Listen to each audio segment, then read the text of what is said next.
I was looking for the right quote, and I found this quote: travel is fatal to prejudice, bigotry, and narrow-mindedness. I've known Alison Teal almost 7+ years, and we had lunch last week, and we were talking about almost the same thing Richard was saying, how you need to travel to get rid of these things. Because these days, we're all hearing everything through the media, through online, and all that judgment's out there. But when you travel, you realize we're all alike. We all want to be loved. We all want our family there. Sometimes we all like to take selfies. Sometimes. So this worked really well for our next guest. Our next guest I'm really excited for. As I said, I've known Alison Teal for 7+ years. She has been called the female Indiana Jones. She legit grew up in a grass hut in Hawaii. She's a filmmaker. She's a TV host. You might have actually seen her on Discovery's Naked and Afraid.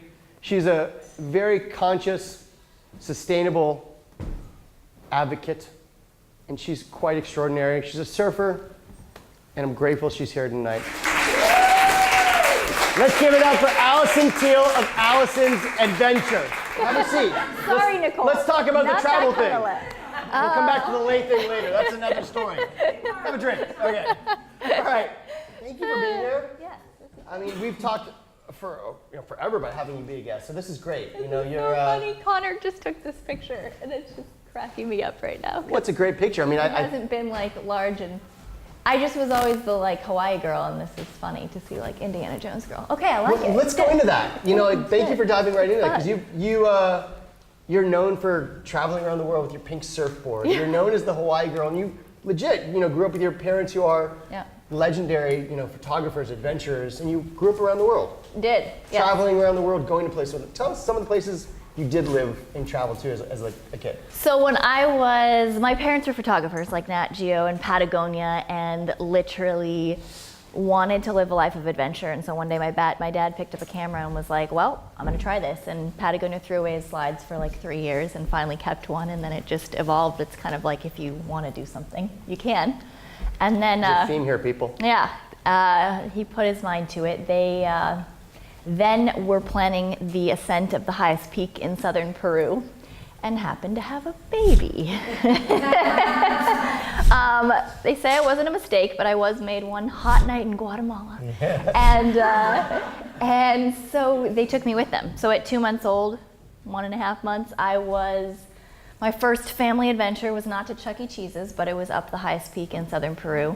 When you saw that picture of me with he's my godfather now, but our Peruvian local family there, in the little, it was a sample sleeping bag that they found in the window of like a, expedition store, and they're like, can we take that? Because there's no baby sleeping bag. So, they just kind of made do.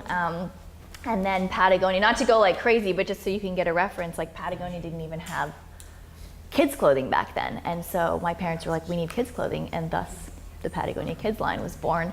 I don't want to take total credit, but basically it was because of the need. So, necessity, the mother of invention. And I turned blue at the top and passed out.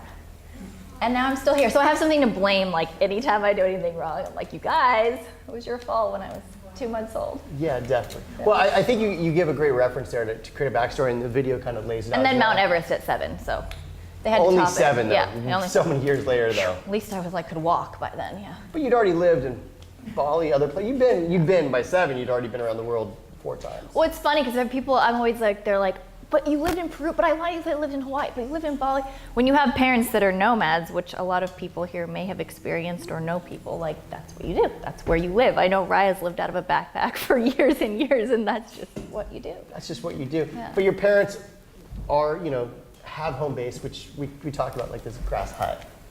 It's legitimately. My mom fully did the housewife, like, I won't travel anymore unless I have a home. And he's like, how about a teepee? And he's like, how about a yurt? And she's like, so he literally built this. It's Robinson Crusoe. Like, it's off the grid. It looks like something. Have you been in Disneyland? Like the Tarzan house?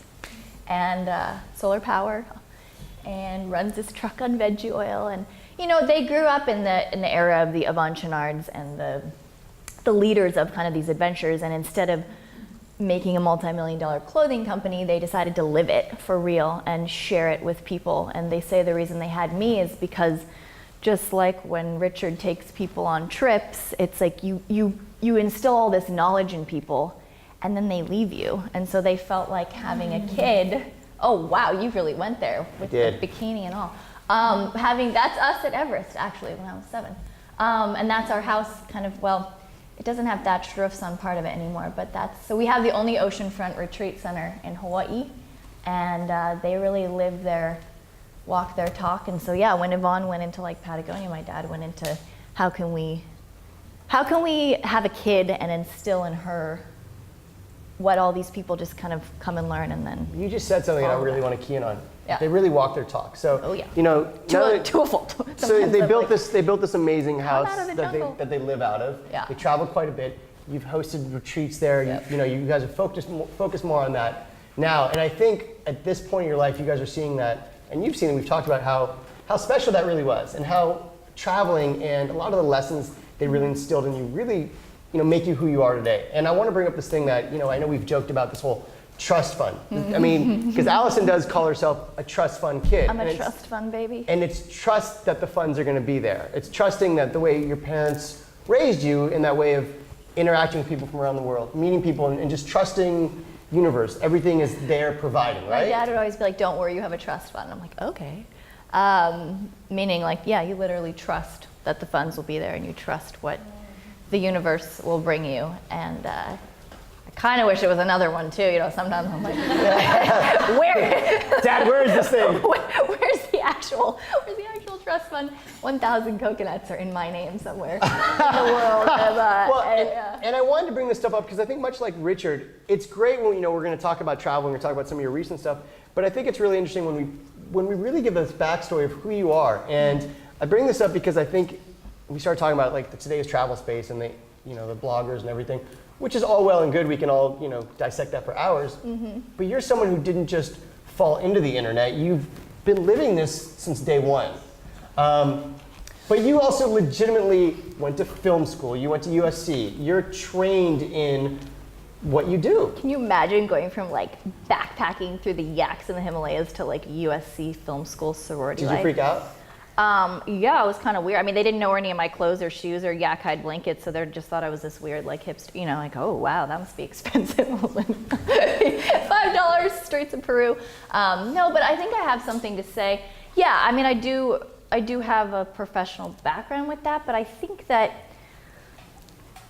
my take on the whole social media and, it's so darn beautiful. Like, get this, okay? For example, when I started after film school, I wanted to have a TV show because I thought that was the best way to impart what's going on in the world. I thought if we can really tap into Hollywood and we can get there, I'll no longer be preaching to the choir of monkeys in the Amazon, like I'll actually be able to make change. So I would go into these pitch meetings and they'd be like, so do you know any Kardashians? Or like, what if we put you with a midget and then we put you on an island? And then I'm like, well, you're totally missing the point here. And not that they're wrong, I get it, some things sell and that's what they believe, but I was like, I wish I could do this and not have to worry about what Fox wants, what ABC wants, what Discovery wants, what Nat Geo wants, and just go do it. Come social media. And I'm like, holy taco. Like, I just posted this on Facebook. Holy taco. That's really great. Sorry. I just posted this and it got this many views, and since then I have now been able to clean up Trash Island. I have been able to, my video got 4 million views overnight when I paddled through the LA River. I was able to statistically prove that my video banned the plastic bag in California. I just got toxic sunscreens banned in Hawaii because of another viral video. And just yesterday, my last video hit 30 million in like a couple days, and now so there's things now in the works because of that, dealing with plastic. And so I know, just like with Raya, who's also a huge, someday I'll aspire to be her, in the world of social media and of YouTube. And it's really incredible seeing what a single person with a cause and a desire can do without having to have these major corporations and people behind us. So I think, I mean, obviously you're gonna have every type out there, and yeah, if you wanna push the likes but I think it's a beautiful platform, so use it that way. And yeah. And I appreciate, yeah, absolutely. It's really great. when you even started with Alison's Adventures, you didn't have to ask permission. We're waiting for the ABCs or the Discoveries. No, you were just going to go and travel, and did it. You know, you had some great sponsors and people behind you on some level, so you could either fund or, you know, out of pocket whatever you did on some of it. Eating granola bars and. But I brought up the whole film school and couches. SC to show that you had training, because your content and stuff you do is really well done, and you tell really good stories.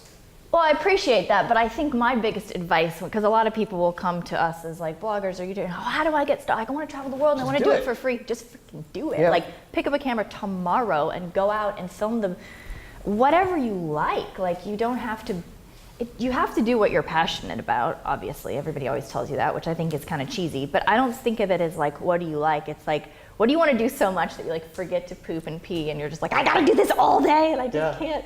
Like, you wake up, that's what gets me into it. And if you don't just do, you'll never get. If you sit there trying to have meetings and meet the right network, the right person, like, I don't know. I think you just gotta do it. I didn't have any money or wherewithal. And you know, one thing I'll say is that, as I mentioned, I've known you for a couple of years, and I've been fortunate enough to watch your content and your talent grow. Example, I'm in New Zealand. I'm literally no money, no food, nowhere to stay. I'm like losing my coconuts. And Michael, out of the blue, contacts me. I don't even know why we talked. And just because we knew each other and happened to be friends, he's like, hey, I have this bus you should go on around New Zealand. I was like, okay. We get on this bus and go around New Zealand and go to this farm, and it ends up being like one of the biggest films I've ever done with this crazy, gorgeous cowboy. No, nothing happened. And like doing stuff with sheep and conservation and saving and meeting the Minister of Conservation of New Zealand. I mean, it was wild just because of that. So context to that. So it's a place called, the company is called Stray. You gotta go. Which I had a great relationship. You were in Australia at the time and introduced you to the Mojo Surf guys, and then you went over to New Zealand and I introduced you to Stray people, and you went to Blue Duck Station. Blue Duck Station, go there. I had been there it's amazing. Maybe 3 years earlier, and my whole experience being there was, holy crap, this place is extraordinary. I want to tell everyone, I want everyone to go. So part of me sending you there was twofold. One, I knew I had a relationship, I could send you there. But two, I want people, as I said, encourage, inspire, and support. If you go and have that experience, it's kind of like a little bit of me. Like, I love sending people and having that opportunity to, like, 'cause I know you're gonna have an awesome time. Mm-hmm. And you, I mean, maybe the bus stays a day. You stayed how long at Blue Duck? We just didn't get back on the bus. Like a couple weeks. It was crazy. We had an incredible experience. Yeah, I think I want to say like a week or two. Wow, it was extraordinary. pretty surreal. But yeah, it's pretty special. Yeah. Pretty special how travel works.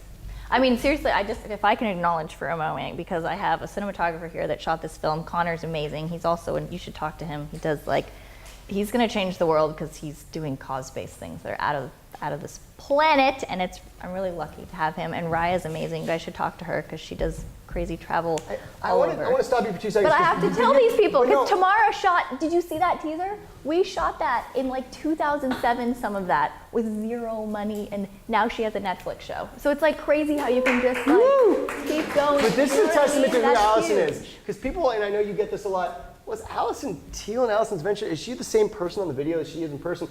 That she's sitting here and I'm trying to interview her and she's talking about everyone else here. I love these, because without these people, I would be nowhere. Tamara did it for like, because I shouldn't tell this, but how many years for free? Like, it's just, and Shandon, like I grew up with in Hawaii, and if it wasn't for her and her photography skills, and like she worked as an AD in the industry and brought me in when I came here. If it's not for a community, you don't get anywhere. Well said. It's not about, and you, like Blue Duck Station, what? Well said. Nicole, I mean, the things that we've connected with and different premieres and stuff she's brought me to. Like, well, and I think it goes back to even what I had earlier. It's not where you go, it's the people you meet, right? It is, absolutely. And go back to even what we talked about last week when we had lunch. It's about Richard, we're going on an adventure. Going on an adventure, it's meeting people. And that's why, we start these travel talks and this experience in this community to bring these like-minded people together, to take them offline. Yeah. It's great to create the content of having those places to encourage, inspire, and support, but it's great to come together to really meet and establish those relationships. Right, and so I've seen your content and seen you do these things, and you talked about, whether it's writing and inspiring and like amazing. You bring amazing people because who you are and what you create. Well, very, very true. And one thing I'll say about you is you've had this passion to educate kids for a long time. And your That's content funny. Yeah, it's to very want to kiddie. go and show to the kids and Get ready for the kiddie voiceover, yeah. Well, yeah. it's true. It's like Yeah. you've had that, and that's the, you know. Well, my original plan was that if Disney and Discovery had a baby, that would be my series. And I was like, this is what I want to do. And I started making it for kids because they're our future leaders. They're the people we need to influence. They're the ones that are going to take over this planet when we're gone. And then kids weren't the ones following it. It was adults. And I was like, what do I do? Do I just keep doing this with the fun, like it's all mystical, as you'll see. I guess there's a kid in everyone is what I'm realizing. It's just how everybody, you know, But like, the kids- oh, and you came all the way from freaking Long Beach? That's so cool.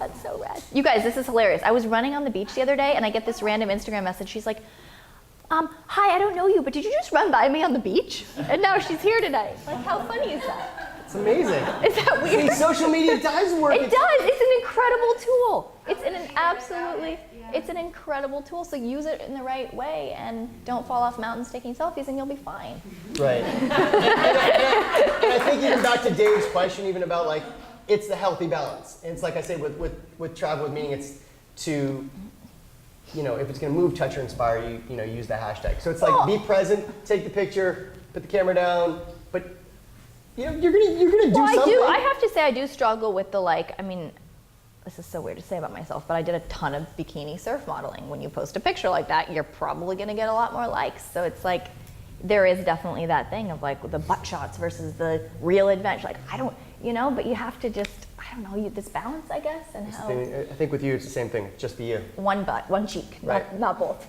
Wait till you see what I posted. But you know, one thing, and this is something you know I want to talk about if we can make this go forward. Hold on one second. I just want to keep looking at my bikini. So, Oh Lord, here we go. well, I have your social handles there. I put the S because the S, Alison Adventures, is actually Twitter the Instagram. doesn't let you do that many I know. characters, so it's Alison Adventure. And then So, you know, it's funny because we talked about the female Indiana Jones here for a second. yeah. And at first, you know, I was like, you know, how does that sit with you? You know, is that okay? The funny thing about it, and this is what you and I discussed, is that for the longest time, you'd be like, I'm the filmmaker, I'm, you know, into sustainability, I'm the surfer. Right. If you say female Indiana Jones, you're kind of like, okay, I get it. But I did want to bring up the surfer thing from the standpoint of like, you know, you are known, as you're in this amazing pink outfit, to be traveling around the world with your pink surfboard. Yeah. You guys, I literally just tracked the true story of Beauty and the Beast all the way from the Canary Islands to the castle in France where a secret painting of their daughter, who's also Harry, well, there's actually 7 kids, is there. It is, you gotta check it out, it's insane. But I had to paddle by the Eiffel Tower, of course, to get there. And actually, while this happened, Trump had just pulled out of the climate change, the climate agreement. And so before I knew it, I'm on the front of Yahoo News as protest surfer from America is protesting Trump pulling out of the climate change by paddling her eco surfboard into the Seine River. And I was like, well, sure, okay, yes. I mean, just keep doing what you love and you get the press, right? I mean, that's just. It was so funny. I was like, maybe I'll change the climate change agreement just by being crazy. And then a SWAT team came on a boat and jumped off and tried to arrest me until I realized all they were trying to do was get my autograph, and then they left. Really? They're like, sign this because the camera's watching and we have to look like we're doing something, but we don't. I don't speak French, so everything was going on. It was so funny. They were like in scuba gear with squat, like, because it's the Eiffel. I mean, it's very Right. terrorism. Like it was, yeah, it was gnarly. So I guess they really weren't worried about the girl in the bikini and the Oh surfboard. yeah, it was. They were cracking up. They just thought it was the funniest. The French has the best humor. It was really funny. Yeah, but yeah, no. I mean, when the Time, it's not every day you get honored by Time magazine with a female Indiana Jones title. And at the same time, Oprah was like Oprah of Adventure, and I was like, where do I go? Which way do I go? Like those are pretty big honors. And what I've realized in this industry as a slice of advice is, don't try to just be artsy and weird and I just want to be me. You can, but you also have to put yourself in somewhat of a box for other people to understand it, or you're not helping the world, because if you just want to be you, I don't know how, you know what I'm saying? Like you have to lean in, like lean into it and be like, okay, what can I do with this? Like father of adventure and travel, like that's a pretty big title, but hey, you walk into a room and somebody says that, you get attention, and so you can be like, okay, what's my quest as Indiana Jones then? I'm gonna not go for the Holy Grail, I'm gonna go for the recycled plastic eco water bottle. You know what I mean? Like, how do you? I think it's the thing we were talking about at lunch. It's like stay in your lane. You got to stay in your lane. Stay in your lane and know your things. And keep going. And just keep and it'll come to you. Going. But don't try to like.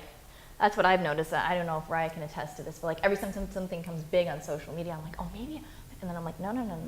Like stay, because otherwise you're just trying to be everything else. You can't be you if you're someone else. God, that was so deep. You can't be you if you're someone else. Deep. Is that Dr. Seuss? Is it? I think it is Dr. Seuss, isn't it? But that's all right. That's all right. We'll just give it to Alison Teal tonight too. Whatever. Seuss. Quote. Take that, Seuss. Tweetable moment. No, yeah. Well, before we get into this Jordan conversation, I want to ask you. So the travel with meaning is the thing that's moved, touched, and inspired you. And you've been so many places, and you've done so many things. Do you have any of those moments that really sit with you? People you've met, or places that are that kind of tweetable moment, if you will. Tweetable moment. Well, it was interesting. I was just telling Richard that I came back from this tribe in the Mentawais in Sumatra in Indonesia, where it was literally like a train to a boat to a plane to a boat to a canoe ride for 6 hours in a monsoon weather, and we had like red cameras, and we were so gonna go in there and like capture this tribe before they die, and they were like teaching me how to make poisonous darts and shoot monkeys, and we were sleeping under trees, and like it was insane. And I was there, and I was kind of like, I wonder if they know like the secret to happiness, because they seem so happy. And they have nothing, literally, like loincloths made out of trees.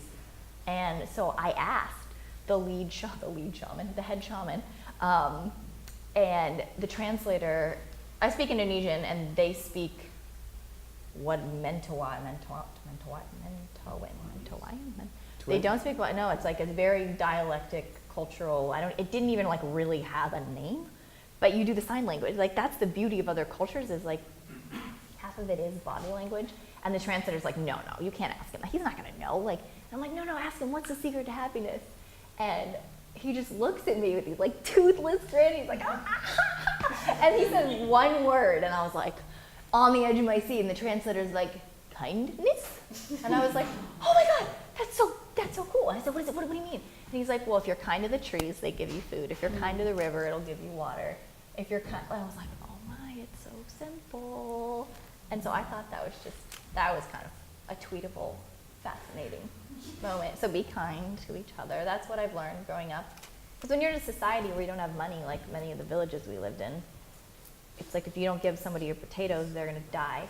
If you don't share fish, like Naked and Afraid, I don't know if anybody saw that episode, but my partner wasn't exactly the knight in shining. Like I got an apology on behalf of the U.S. Marines for his behavior. But I was like, here, have my coconuts I just spent all day almost dying to get. Or here, have half this eel that I just had to go get cut up. And I think it comes around at the end because he made me look really good, and I got to do all the talk shows and get Trash Island cleaned up. So thank you, Jonathan, for being such a... Thanks, Jonathan, for being a dick. I'll translate you. Translation. There you go. I don't speak this way. Yeah, so that's kind of... But that's pretty deep if you go back and from the outside looking in, they had nothing. But from really the truth is they had everything they needed. Well, and it was the same thing like surviving on that island. Like sure. We were going cannibalistic on day 16. We actually literally plotted what cameraman we were going to kill and eat. And not like in the sand, we were... And I was like, no, you got to be kind to each other. Like, we all have to get through this together. Do you regret doing that, or are you happy you did that show? Well, no, I think it was the most, I wouldn't do it again. They've asked me a million times, like, do the 65-day one. I'm like, are you out of your mind? I almost died. For that, would you do another, like, Survivor? Would you do any of those, like, reality? No, I think I did enough. I call it starvation porn. I mean, Discovery's amazing. I think they did a great job, but I was just, we didn't eat for almost a month. Like, you're dying, and you don't have water. And I think, though, the biggest thing I learned, even though I was older, was, like, a coming of age of what humans can endure. Like, we can endure a freaking lot, and it's pretty, especially women. He was hangry after like 10 minutes. No, I mean, it was a testament to like, women can freaking endure. It's insane, like what we're able to do and the magic of it. I don't know if do you guys believe in magic? Of course. Yeah. Should I tell them my magic? Please do. Do you want to forever be changed, your life, if you trust the magic? Okay, part one, we are in a village high in the Andes. I'll go through this really quickly. Lost Village said to have the most powerful shamans in the world. Nobody's been able to be there because they would throw rocks at anybody that arrived, like Discovery, Nat Geo, anyone. My family and I come marching in. They're like, Alison! They knew me as like the little white baby that had been the only one in their village. They'd seen my butt. And they're like, oh my God. So they come, they take us into their hut. They're like throwing coca leaves and all this. And they said, do you have a wish? I said, yeah, I want to be on national television and be able to share my message and hopefully change the world through it.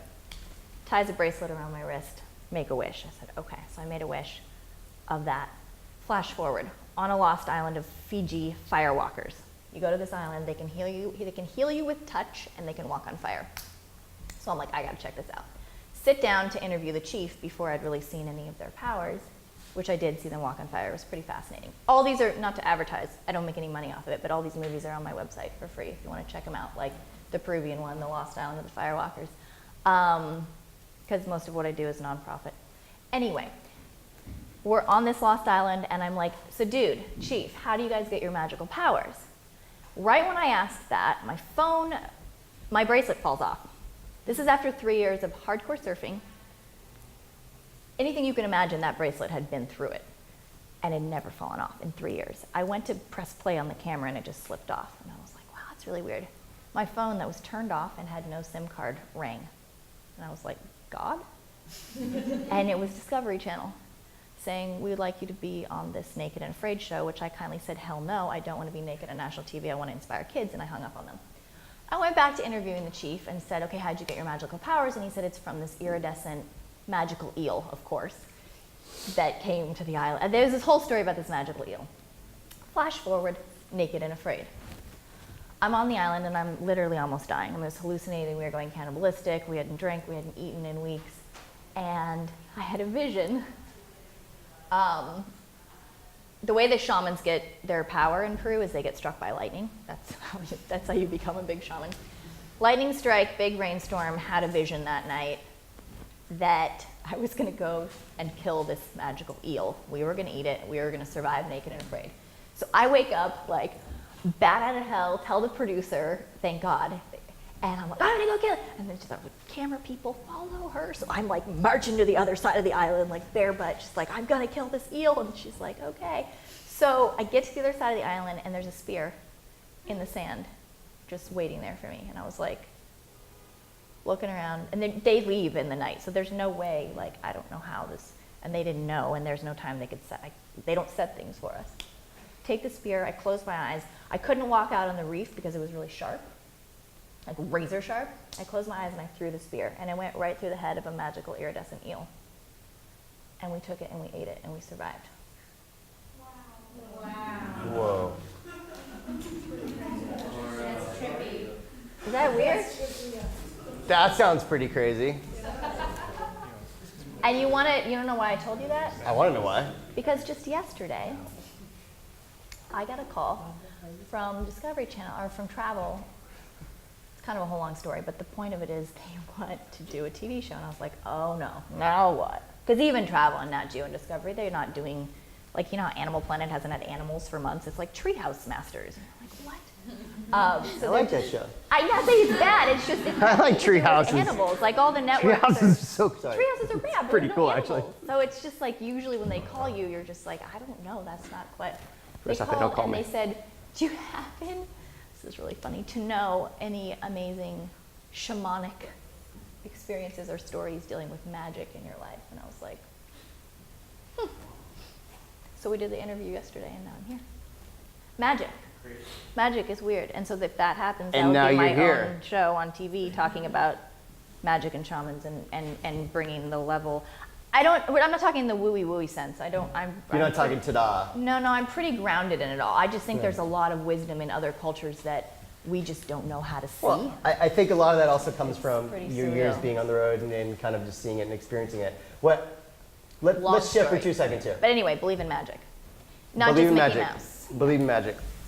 You know, I really want to acknowledge you, and you know, we keep coming back to just being authentic and who you are, and you can see how you connect with the locals and who you are, and Fun. you do have a really great message to share, Oh, and thank you. you are so connected to how people want to take care of the environment and the earth, and I'm excited to watch you continue to create content and do things. Where do you still want to go? Like, where are some of the places that you have passions at? Egypt? Come on, you can't be Indiana Jones. And I can't believe, I actually accidentally swam under the border and like popped up out of a cave and was like, oh, and like went back from Israel. I was like, uh-oh. So oops. Egypt? Yeah, Egypt would be fun. Like really, not just in the water. I don't know, Madagascar, the Seychelles. I want to go to, God, there's so many places. I haven't done like Africa, like the drumming and the big mamas, and like I want to do like real Africa, not just, I've been to Morocco and I want to do like the dancing and like the Maasai warriors. Do you tie in the sustainability thing, or does it just kind of happen when you're there too? You can't go anywhere without, does everybody see plastic like everywhere they go? Yeah. It's impossible to not. Like I was not expecting to make that when we went there, and Connor and I were like, oh Lord, look at all this plastic. So. Let's say, Connor, amazing work, by the way, on the student. That was really well done. And this comes out again through Tread Right. When is International Women's Day? I want to say it's like February or March. March. 8th. I should know this probably. March 8th. There you go. March 8th. Okay. Thank is you. there not an International Man's Day too? There really should be. No. That's a whole nother story. That's a whole nother story. That's I'm leaving. Why not? I appreciate that. All us men here in the room appreciate that. Thank you for that acknowledgement. There should be a lot of it. There's like you're International so Donut Day. There should be an International Men's Day. I'm definitely a fan of the Donut Day, but moving on. But same question I asked Richard. What does travel mean to you? I knew it. She goes, you better think about that. I bet he's gonna ask. Oh yeah. So I didn't know there was a life that wasn't travel. So that's what's interesting to me. Not to get off subject from your question, but if you ever sit there and you're like, I want that person's life. That's all I wanted from the day I was born, was that person who had the white picket fence and the box lunch with Aladdin on it and the yellow school bus and the textbooks. And when I got my first A in school, in college, I was like, Mom, I swear I wasn't absent. She's like, that's not what that means. So I think that the grass is always greener. And so to me, when you say travel, that's all I knew, and I wanted to not travel. And what I've learned from now taking up the torch of it, which is kind of funny, you can only rebel so long against what you're, because when you have your dad who's a photographer, he literally had his face, like his camera in my face, like 24/7. And you're, 7 and you're in a snowstorm in Mount Everest, and like, we have to get up and find the Yeti today. And you're like, I just want to sleep and eat something warm. It's gnarly, it's not pretty, it's not fun, it's hard work, and travel can be everybody, it's exhausting, and I think everybody glamorizes it, like, oh, you just run around the world in a bikini and like have fun. Yeah, but stop it. But I'm bringing it back. But I want you to slow 2 seconds here, because I love that side of you, because you were so real by saying like, everyone else who grew up, I guess, in the picket fence, if you will, that side of it, or That's in the other all I end, wanted. were like, they would love to be the traveler, Like but the of course, Brady Bunch, I the used to other watch side, that. you were like, can we just not be in Bali right now? Can we not be here? Oh, I was like, if I have to swim with a damn dolphin one more time, Mom, I am. So I do want to hear the travel answer, but I want to know, where was the moment where you said the gratitude came in for that life that you did have? I will tell you exactly.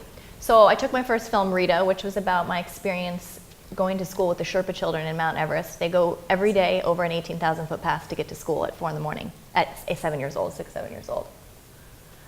That was my first experience with school. I thought it was totally normal. So when I applied to school and made my thesis film at SC, I made it about that experience and went to do my first school tour in Philadelphia. And I screened it in front of a class of, I don't know, big assembly, like thousands and hundreds of kids, elementary school students.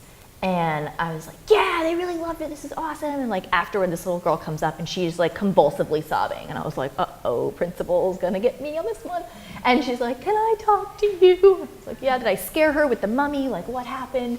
And she said, oh God, I'm gonna get choked up. She said, Alison, before I saw your films, I thought I had nothing to live for because my mom is dying of cancer. And in her cute little like 6, 7-year-old voice, and she had these little pigtails.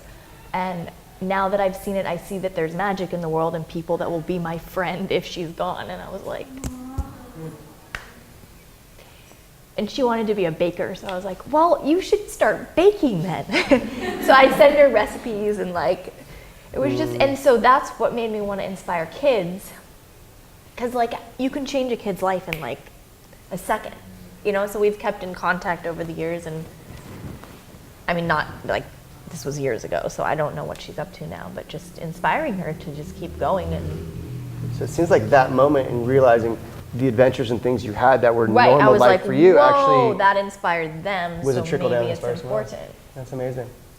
That was a big turning point. Wow. So then I set off on school tours. I raised like $20,000, went off, which doesn't last long, believe it or not, when you're like flying to schools. So I actually have a page. If you do, again, not a plug, but with the nonprofit, that's what I use it towards. Is like trying to go to schools and save reefs and I love that about you. Save the world. I'm going It's to a bring it up big one more job. time just to see if like you have that kind of box answer, if you will, of the what does travel mean what to does me? travel mean to you? Like what it's giving you so much. Ohana, like Yeah. we call it in Hawaii, is family.